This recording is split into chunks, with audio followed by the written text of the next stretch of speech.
এটা হলো তুলসী। এটা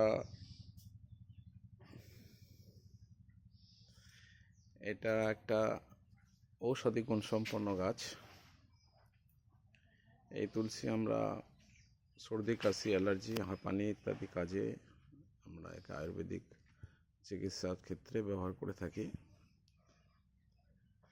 এই তুলসীকে আমরা সুউচ্চ সম্মানে প্রতিষ্ঠিত করি। প্রতিটি বাড়িতে আমাদের তুলসী মণ্ডপ থাকে। এই তুলসী মণ্ডপে আমাদের পূজা অর্চা হয়। ঠাকুরের আরাধনার ক্ষেত্রে এই তুলসী আমাদের কাজে লাগে। এছাড়া তুলসীর আয়ুর্বেদিক গুণ আমরা লক্ষ্য করি সর্দি কাশি এবং অ্যালার্জির ক্ষেত্রে, এবং চর্মরোগের ক্ষেত্রে এই তুলসী বিশেষ গুণসম্পন্ন।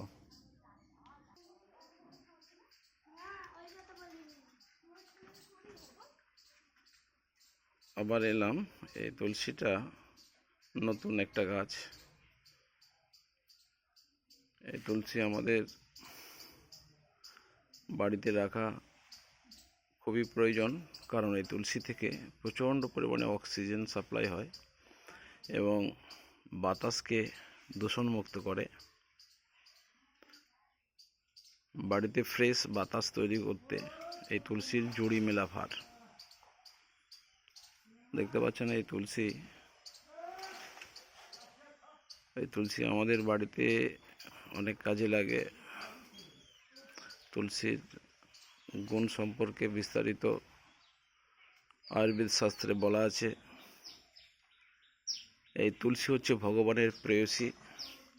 এই তুলসীর কাঠি বা মালা অনেক মানুষ গলায় ধারণ করে।